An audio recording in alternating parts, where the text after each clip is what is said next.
Sí, bueno, ahora continuemos. Adelante, adelante.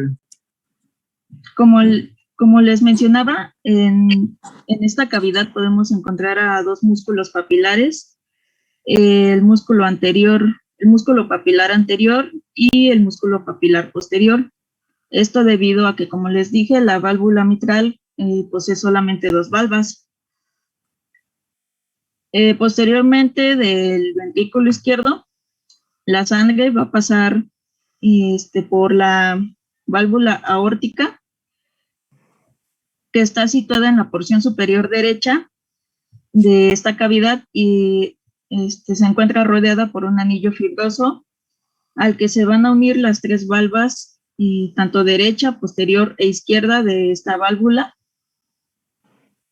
En este orificio también tiene su origen la aorta descendente, que podemos verla aquí. Esta es la válvula, está el orificio y posterior aquí sale la aorta descendente.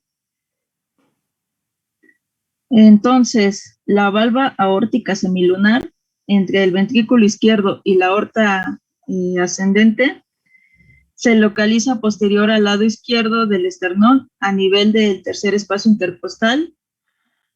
Y bueno, como les dije, tiene tres valvas, dos posteriores y una anterior.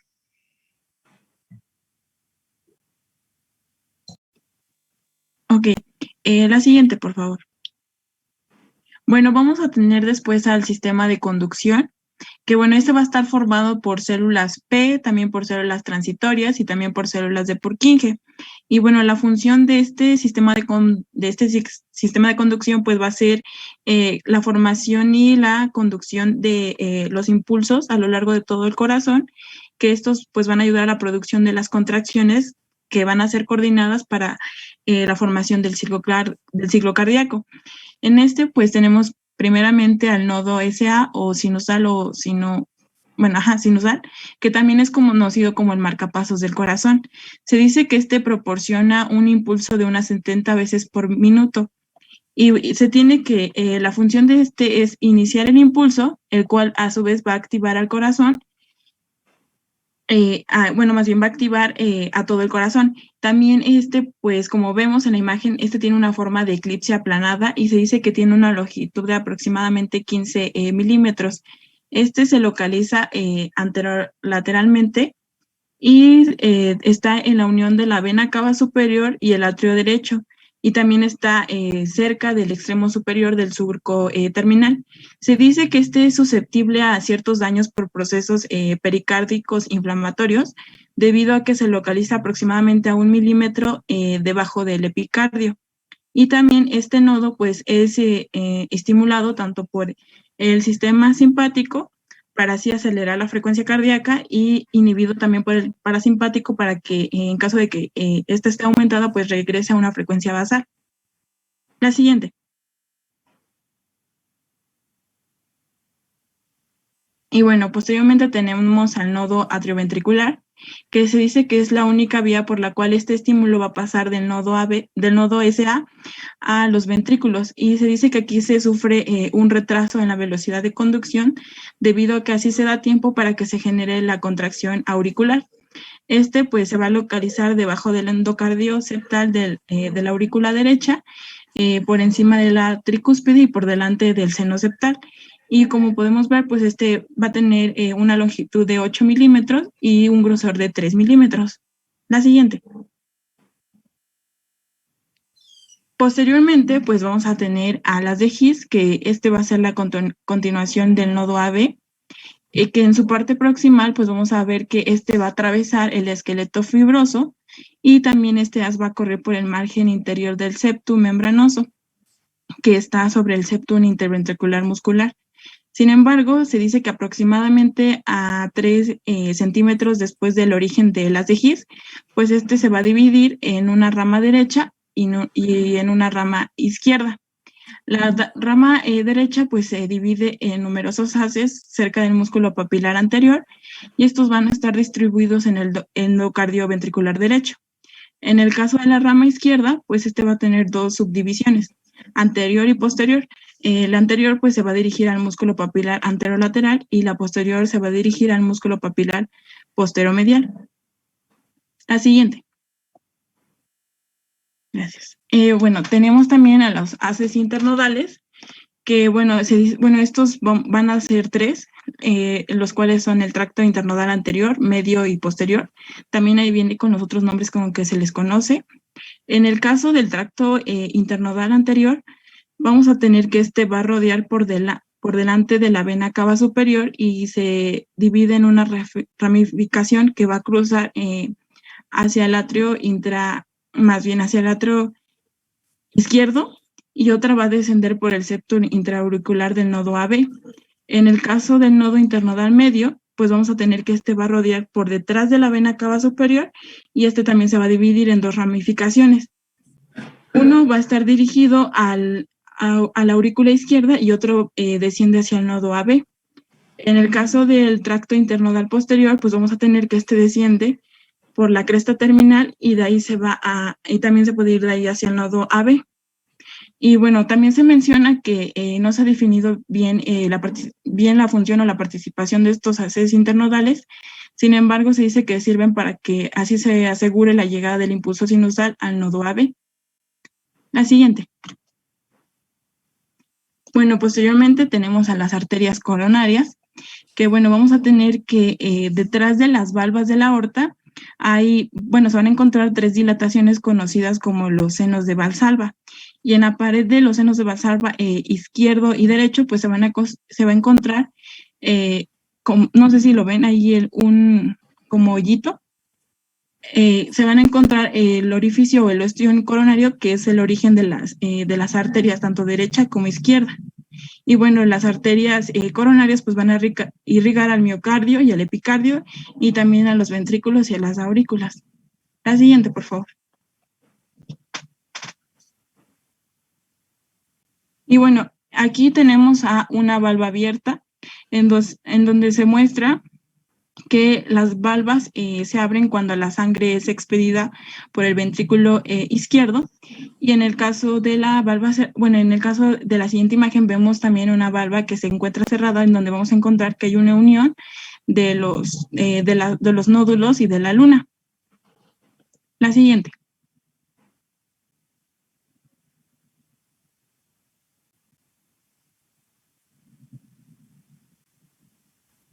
Y bueno, comenzando por la arteria coronaria derecha, pues a partir de su origen, que sería el ostium coronario, pues vamos a ver que se dirige hacia adelante y a la derecha, y a su vez va a pasar por debajo de la orejuela derecha y va a ir en dirección al surco auriculoventricular hasta la llegada de lo que se le conoce como la cruz del corazón, que bueno, a esta cruz del corazón la conocemos como la unión de los tabiques interatrial e interventricular entre las 4 cavidades del corazón.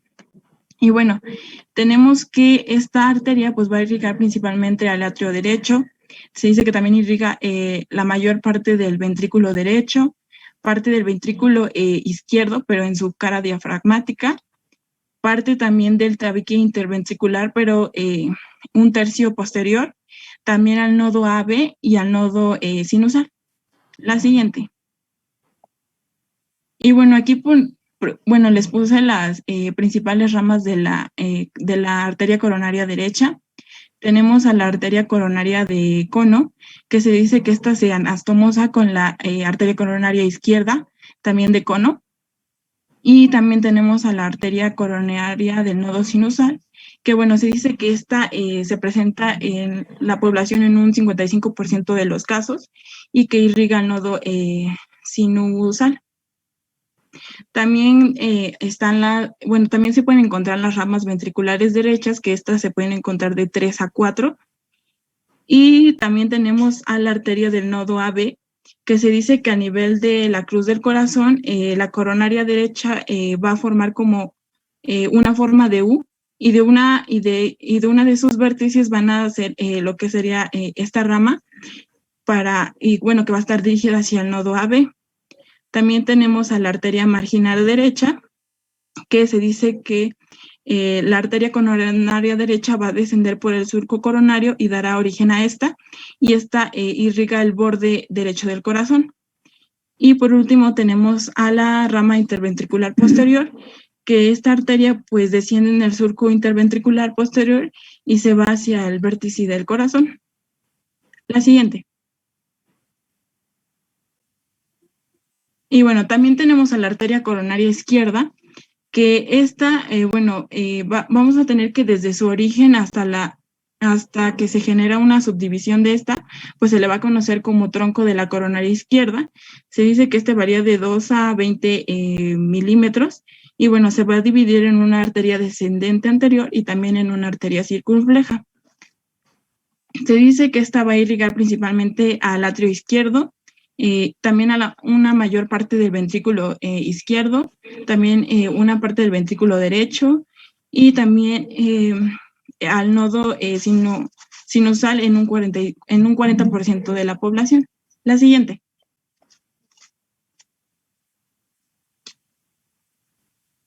Y bueno, de las ramas de la arteria descendente anterior, pues son las que les puse como en color azul.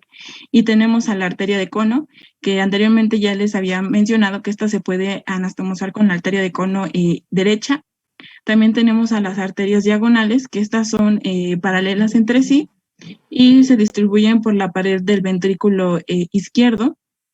También tenemos a la arteria septal, que se dice que esta penetra por el septum. Y en el caso de las ramas de la arteria circunfleja, tenemos a la arteria del nodo sinusal, que esta se dice que asciende por la cara posterior del atrio izquierdo y que es también en un 45% de la población se origina de la arteria circunfleja. También contamos con las arterias ventriculares izquierdas y también está la arteria marginal obtusa, que esta se dice que va a ir por el margen obtuso del corazón y que pues lo va a irrigar en toda su extensión. Y finalmente tenemos a la arteria circunfleja auricular, que se dice que esta nace de la arteria marginal obtusa, pero que corre paralelamente a la circunfleja sobre la aurícula izquierda. La siguiente. Y bueno, posteriormente tenemos al drenaje venoso, que bueno, se dice que el corazón es drenado por venas que desembocan tanto en el seno coronario y de manera parcial también las que desembocan en el atrio derecho. Aquí, bueno, ¿podrías darle a la siguiente?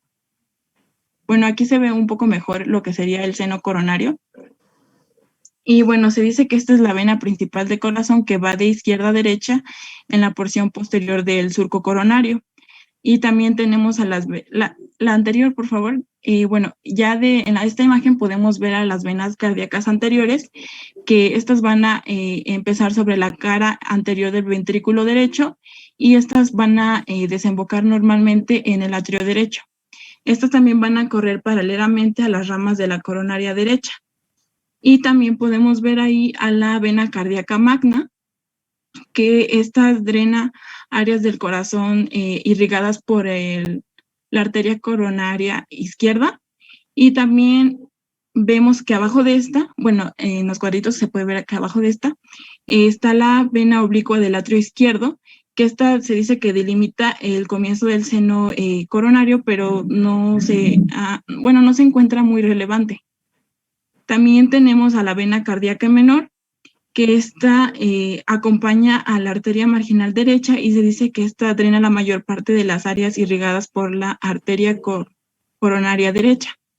Y por último tenemos a la vena cardíaca media, que se dice que esta acompaña a la arteria interventricular posterior. La siguiente. La siguiente. Gracias. Y bueno, en el caso de los grandes vasos, pues tenemos al tronco de la arteria pulmonar, que se dice que tiene una longitud de 4 a 5 centímetros y también tiene un diámetro de aproximadamente 3 centímetros. Se dice que esta nace adelante y a la izquierda de la aorta y que se divide en una rama derecha e izquierda. También, posterior, atrás de esta, pues tenemos a la aorta. Y aquí podemos ver a la aorta ascendente que se dice, bueno, esta pues como ya lo mencioné, pues nace atrás de la arteria pulmonar, y si vamos subiendo, por decirlo así, pues nos encontramos con el callado aórtico o el arco aórtico, que se dice que pasa por encima de la bifurcación de la arteria pulmonar y también se dirige hacia atrás y a la izquierda. Y bueno, para terminar esta parte de la aorta, pues se sigue con la aorta descendente, que esta se dice que pasa por detrás de la rama izquierda de la arteria pulmonar y por el borde anterolateral de la columna torácica. La siguiente. Y bueno, de manera muy resumida, pues aquí tenemos al pericardio, que bueno, este va a ser una membrana serofibrosa que va a rodear al corazón. Y bueno, esto se puede explicar de una manera muy fácil, comparándola con un globo laxo, donde se dice que la superficie que va a estar en contacto con el corazón, pues lo vamos a conocer como pericardio visceral. Y la superficie que va a estar a la altura de los troncos arteriales o superficial, pues va a ser lo que vamos a conocer como el pericardio parietal. Y entre estos dos, pues vamos a encontrar a la cavidad pericárdica, que se dice que, bueno, va a tener un contenido de líquido lubricante de aproximadamente de 10 a 20 mililitros, y que en caso de que este exceda o sea mayor de 50 mililitros, pues se puede presentar un derrame pericárdico. La siguiente. Y bueno, posteriormente tenemos a la inervación, que vamos a tener que, bueno, el corazón va a estar inervado por fibras nerviosas que van a provenir del plexo cardíaco, como vemos aquí. Y bueno, el plexo cardíaco pues va a estar formado tanto de fibras simpáticas como parasimpáticas y también de fibras aferentes viscerales. Se dice que, bueno, la inervación simpática, pues de este proceden de fibras presinápticas, donde vamos a encontrar que los cuerpos celulares van a residir en núcleos intermediolaterales de aproximadamente de 5 a 6 segmentos torácicos de la médula espinal. Y bueno, también las fibras postsinápticas pues van a atravesar a los nervios esplénicos, cardiopulmonares y el plexo cardíaco, y estas van a terminar en los nodos sinusal y AB. Y bueno, esto va a tener relación con que la estimulación simpática pues va a aumentar la frecuencia cardíaca, esto también a su vez va a aumentar la conducción del impulso y la fuerza de contracción, y pues esto va a hacer que también se aumente el flujo de la sangre para poder soportar este aumento de la actividad. Y bueno, en el caso de la inervación parasimpática, pues se dice que esta va a proceder de fibras presinápticas de los nervios vagos. Y bueno, a diferencia de la estimulación simpática, pues vamos a tener que la estimulación parasimpática de la disminución de la frecuencia cardíaca, y a su vez también va a reducir la fuerza de contracción y va a encargarse de contrañir a las arterias coronarias. Y aquí les puse que también encontré que, bueno, el simpático inerva todo el corazón y el parasimpático pues se encarga de nodo sinusal, AB, las aurículas y de los troncos principales de las coronarias. La siguiente. Y bueno, eso sería todo.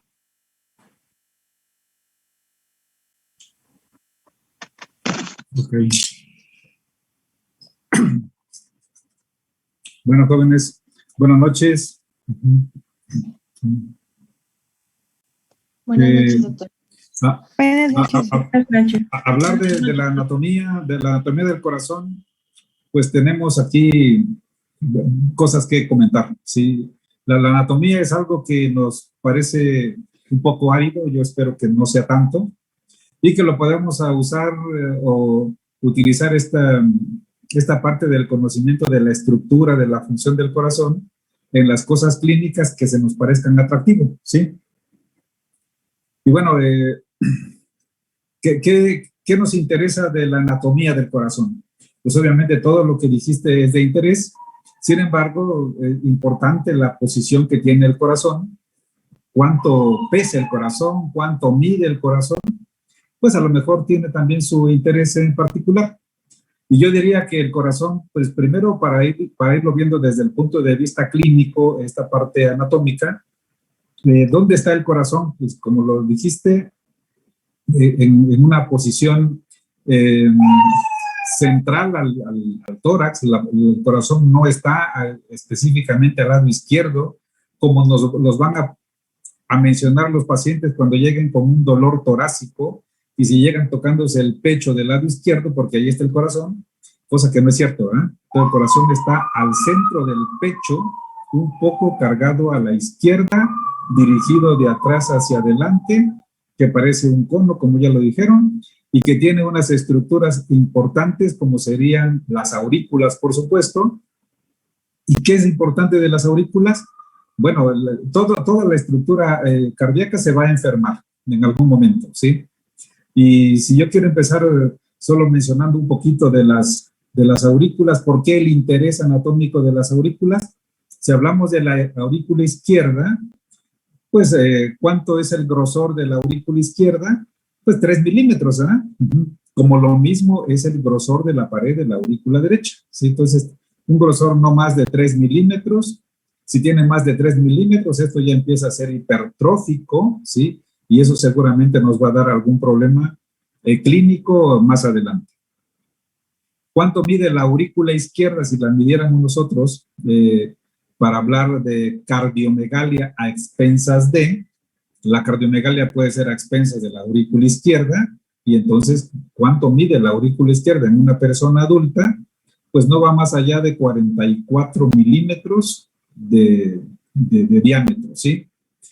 Todo lo que sea mayor a 44 milímetros, hablando de la aurícula izquierda, estaría dilatada y exactamente lo mismo la aurícula derecha. Si nosotros tenemos esas cavidades medidas a través de la ecocardiografía, por ejemplo, la tomografía, resonancia, etcétera, tenemos que tener ese tamaño en personas adultas. Si tiene más de eso que estamos mencionando, de 44 milímetros, eso se va a llamar dilatación auricular y tiene que ver muchísimo esto en trastornos clínicos, sobre todo arritmogénicos, o de insuficiencia cardíaca, ¿sí?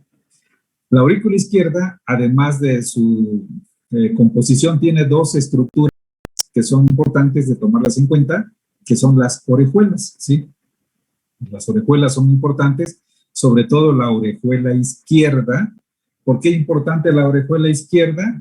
Porque en los trastornos del ritmo cardíaco, sobre todo en las arritmias supraventriculares, que no es otra cosa más que arritmias auriculares, pues podemos tener ahí ectasia sanguínea, y esa ectasia sanguínea, pues en esa orejuela nos puede dar trombos, y entonces esos trombos, pues migrar del corazón hacia las carótidas y específicamente hacia el cerebro. Entonces, muy importante saber que la aurícula izquierda tiene que tener cierto tamaño, cierta forma, que tiene dos orejuelas, derecha e izquierda, y que en ambas se pueden colectar trombos cuando hay ectasia coronaria, ¿sí? A mayor dilatación de las aurículas, más probabilidad tienen estos enfermos o estas personas de tener trastornos del ritmo supraventricular, como sería, por ejemplo, la fibrilación auricular, flotera auricular, básicamente, ¿sí? Lo mismo pasa en la aurícula derecha. La aurícula derecha muy importante porque, bueno, además de que está la estructura eléctrica importante ahí, como sería el nodo seno-auricular, ¿sí? Y esos haces internodales que ya mencionaban, que sí tienen mucha importancia, los haces internodales, que además tienen cada uno su nombre, ¿sí? Torel, Wenckebach y el otro, ¿cómo se llama?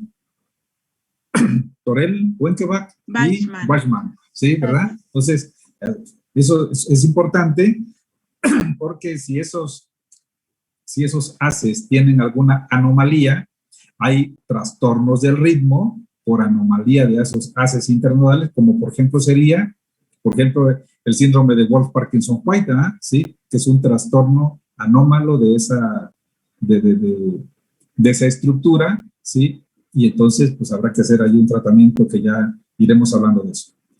Cada estructura del corazón, pues, tiene su patología particular, de las cuales iremos hablando de todas ellas. Por ejemplo,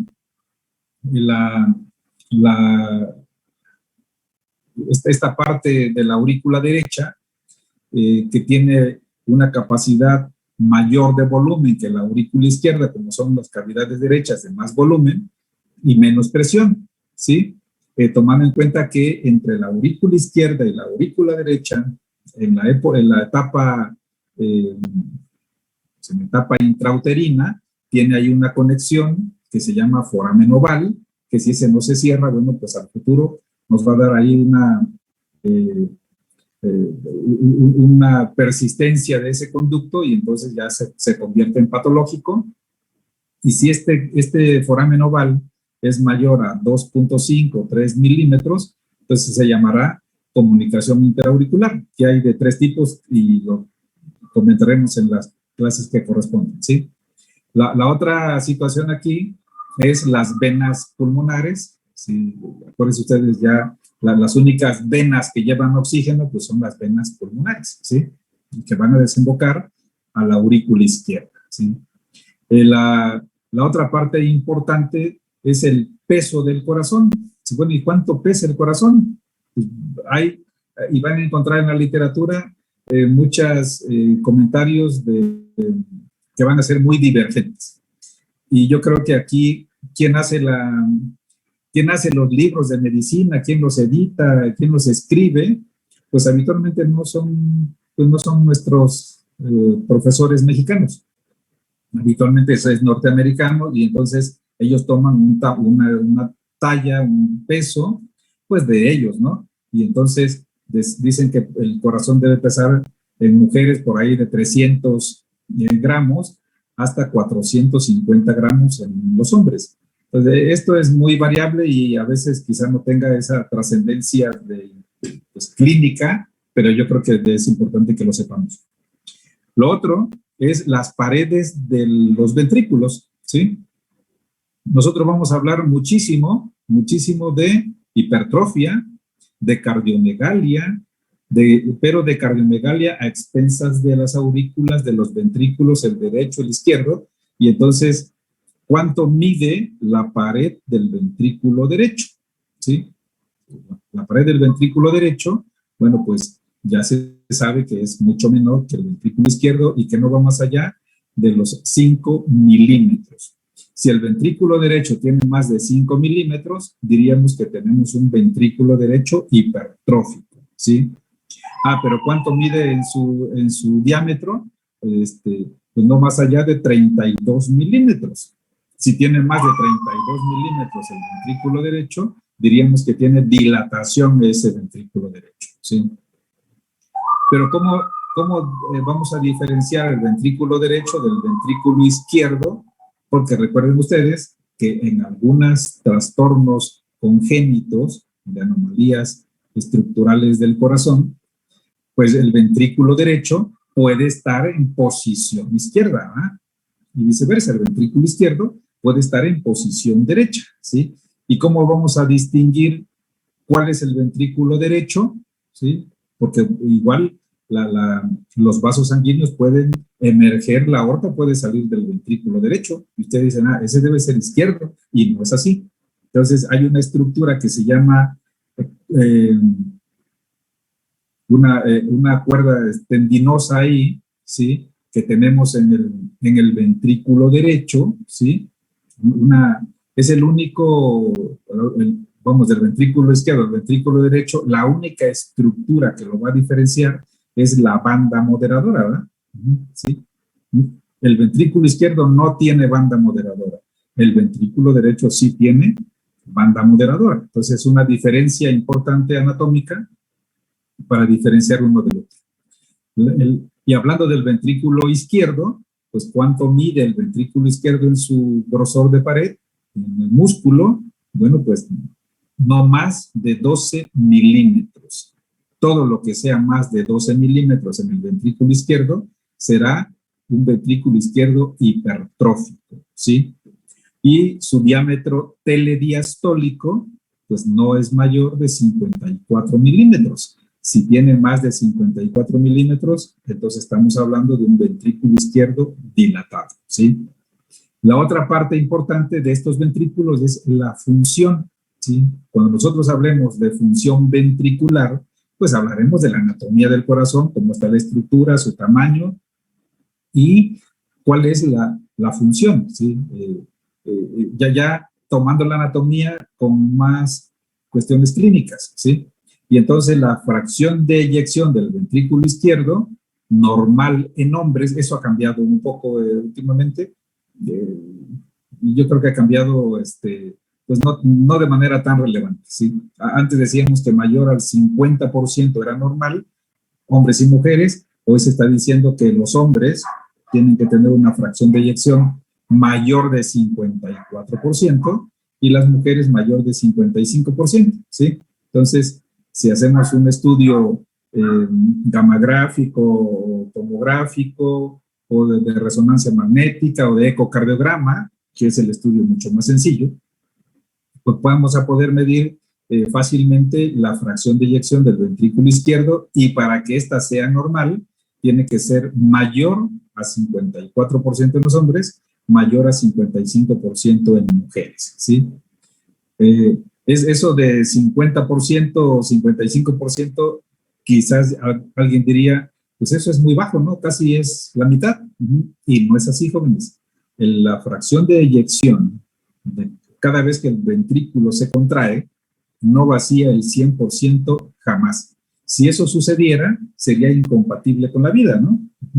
Porque al momento de la diástole se produce un vacío donde se colapsarían pues las válvulas ventrículo arteriales, y eso sería pues la muerte en ese momento. Entonces, siempre queda un remanente diastólico o sistólico y diastólico también en cada ciclo cardíaco, ¿sí?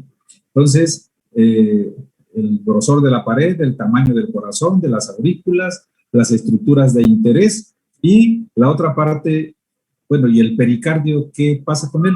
Pues es una capa que ya lo mencionaba su compañera, y que esta pues también es muy delgadita, ¿sí? No va más allá de 2 milímetros, ¿sí? Eso es normal, 2 milímetros, 2.5 milímetros, dice otra literatura, y más de esto tendríamos un pericardio engrosado, ¿sí? Creo que mañana pasado hablaremos de las enfermedades del pericardio, no creo que mañana, ¿sí? Y entonces, hablar del pericardio, bueno, pues es algo de interés porque se enferma por 1000 razones, ¿sí? Y entonces, si está engrosado, algo está sucediendo porque podemos tener ahí una disfunción diastólica, sobre todo, en la función del corazón, ¿sí? Y por ahí escuché que habían dicho que lo normal hay un líquido normal entre el pericardio y el músculo cardíaco que va a servir como de amortiguador de alguna forma, y esa cantidad de líquido que tenemos ahí, pues también es variable en la literatura, ¿sí? 20 milímetros, 50 milímetros, y se acepta hasta 100 milímetros, ¿sí?, de líquido en ese pericardio. Más de eso le llamaríamos, bueno, pues que hay una inflamación ahí, quizá un derrame pericárdico, ¿verdad? Sí. Entonces, importante ponernos de acuerdo, bueno, ¿qué dato vamos a tomar? 10 o 20 mililitros o 50 mililitros. Hay literatura que dice que hasta 100 mililitros. ¿Qué tomamos como algo académico? Pues ahora sí que ante tantas cifras nos vamos a un promedio y nos quedamos con ese 50 mililitros, ¿ah? ¿Sí? Y esto es importante, digo, mañana se va a mencionar seguramente, si hay un trauma torácico, y si tienes 50 mililitros y de pronto te aparecen 200, pues eso es muy grave, sobre todo porque es agudo, ¿no? Hay otras enfermedades que nos dan derrames mucho más grandes, incluso de muchos mililitros, hasta 1000, 2000 mililitros, y no pasa absolutamente nada. Ya comentaremos eso seguramente mañana. La otra cosa que comentaron, además pues de lo ya dicho, son las arterias coronarias, ¿no? Tiene su irrigación el corazón no tiene tantas arterias, las arterias coronarias nacen del inicio de la base de la aorta, ¿sí? Y las arterias coronarias pues no van ahora sí que no van entre el músculo cardíaco, sino van por encima y se llaman que son epicárdicas, ¿verdad? Son epicárdicas, 2 arterias, la coronaria derecha con sus ramas, la coronaria izquierda y sus ramas, y al final pues se hace ahí en los ventrículos una maraña de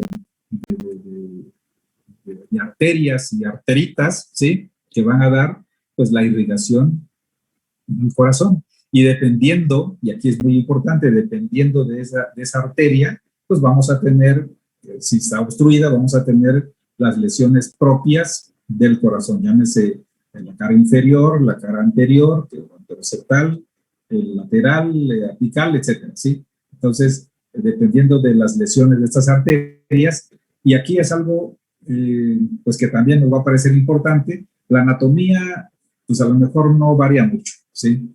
Excepto en las arterias coronarias, ¿sí?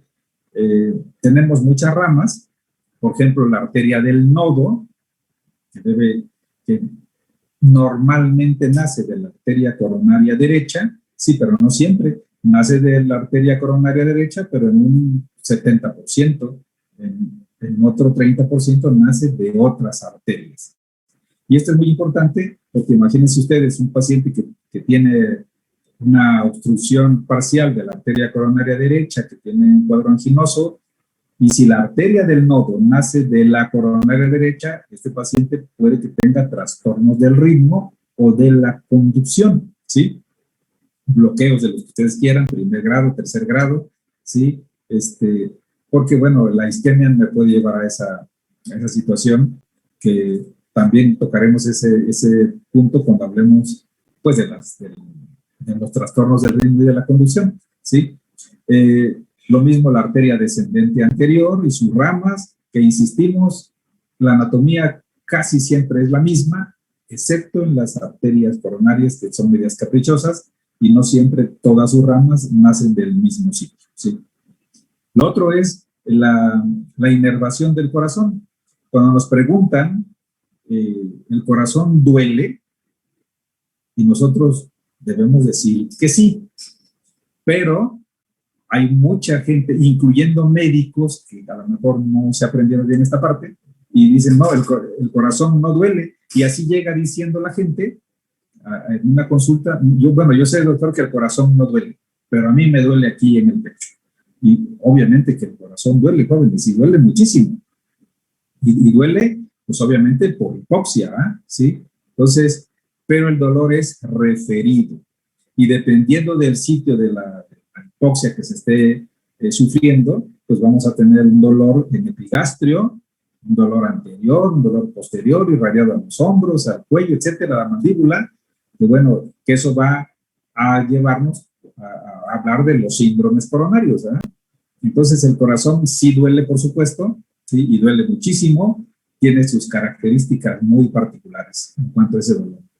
Y bueno, también hablaron pues de esos drenajes que tiene el corazón, ¿no? El más importante, pues el seno venoso, o sea, las arterias, todas las arterias tienen pues, su vena acompañante, y el corazón pues no es la excepción, ¿sí?